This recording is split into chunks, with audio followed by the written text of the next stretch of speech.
अब पांचवें प्रश्न का विद्यार्थी हम हल देख रहे हैं और इसमें आयताकार आपको दिया है, एक बाग है और आयताकार इस बाग की लंबाई इस चौड़ाई से चार चार ज़्यादा है। ठीक है, सबसे पहले जो ज्ञात करना होता है उसे हम मान लेते हैं एक चर के रूप में। एक लंबाई को मान लेंगे हम y, एक चौड़ाई को मान लेंगे हम x, या लंबाई को मान लेते हैं हम x।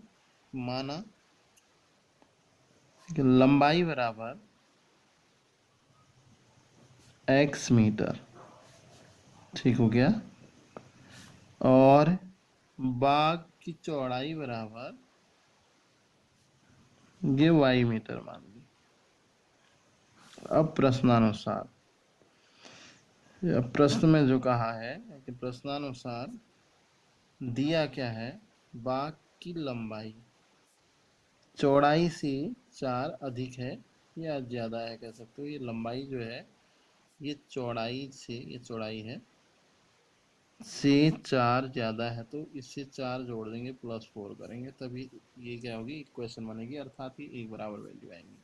अब इसकी जगह पे जो हमने लिया था, माना था लंबाई को माना है x और इसको माना है चौड़ाई को ये y माना है प्लस फोर, ये हो गया इक्वेशन इक्वेशन फर्स्ट। ठीक है, अब इस प्रश्न में दूसरी एक शर्त और है जिसे हम कह सकते हैं दूसरी शर्त या द्वितीय शर्तानुसार कह लेते हैं।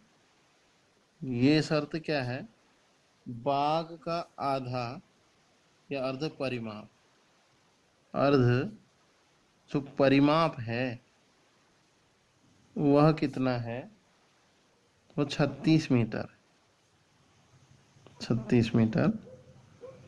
अब ये अर्ध परिमाप क्या होता है, लंबाई तथा क्या चौड़ाई का योग होता है, तो यानी कि x plus Y equal 36, equation number second. अब इसका हल कर रहे हैं। हल आज हम प्रतिस्थापन विधि से कर रहे हैं। ये विधि क्या है प्रतिस्थापन, इसमें हम एक चर का मान दूसरे के रूप में हम ले लेते हैं, तो प्रतिस्थापन विधि, इसके विषय में थोड़ा और समझ भी लेंगे। आज फिलहाल पहले इसे हल कर ले रहे हैं इस प्रश्न को। तो इसमें क्या करते हैं, किसी एक चर का मान, इसका मान हम y के रूप में लिख लेंगे, तो इक्वेशन एक को लिख लेते हैं इक्वेशन दो से। ये इक्वेशन दो है ना, तो इक्वेशन दो में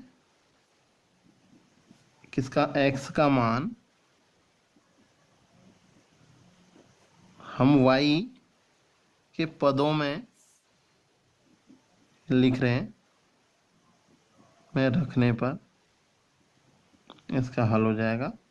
पहले तो इक्वेशन दो को हम लिख ले रहे हैं। इक्वेशन दो है x प्लस वाई इक्वल 36। अब x की वैल्यू जो इक्वेशन एक में देख रहे हैं, ये जो वैल्यू है क्या है, ये y प्लस फोर है, तो इसको हम यहाँ रख ले रहे हैं x के स्थान पर। तो x के स्थान पर आपने रख लिया इसकी वैल्यू, ये y प्लस फोर, ये y प्लस फोर, और प्लस एक y यहाँ ऑलरेडी है इक्वल 36, एक y, ये दूसरा y, 2y हो गया। अब इक्वल का साइन लगा रहे हैं, इधर RHS में जो है ये तो लिख ही रहे हैं, ये जो चार है ये एक आपका अचर राशि है, इसे भी हम RHS में भेज दे रहे हैं। RHS में गया, ये माइनस में का हो गया, तो अब यहाँ कितना बचा, ये कैलकुलेशन करा, ये 32 बचा। ठीक है, 2y इक्वल टू ये आ गया 32। अब मान निकालें हम y का, 2 इंटू में है, RHS में जाएगा तो डिवाइड में चला जाएगा, 2 डिवाइड में गया, 2 1 जा 2, 2 1 जा 2, 2 6 जा 12, तो इसका मान निकल के आ गया, एक चर का मान निकल गया 16। ये वैल्यू आप कहाँ रख लेंगे, इक्वेशन नंबर एक में रख लेंगे। इक्वेशन नंबर एक जो है इसमें रख ले रहे हैं इस वैल्यू को, x किसका मान, या y का मान, क्या गया y का जो मान है, मान इक्वेशन एक में रखने पर या समीकरण एक में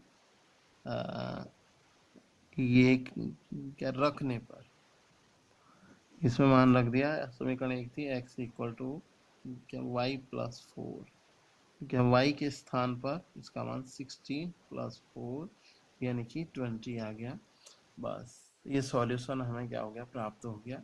क्या प्राप्त हुआ कि लंबाई बराबर हमने x मानी थी, x की वैल्यू कितनी निकल के आ गई है, ये 20 निकल के आ गई है, 20 मीटर ये लंबाई आ गई। और ये बाग की चौड़ाई बराबर ये चौड़ाई मैंने थी क्या y, तो ये y मीटर, तो यानी ये 16 मीटर आ गई, ये चौड़ाई और लंबाई हो गई। तो विद्यार्थियों ये था 3.2 के 5वें प्रश्न का हल। Okay, thanks. इसको आप लिख लीजिएगा और समझ लीजिएगा।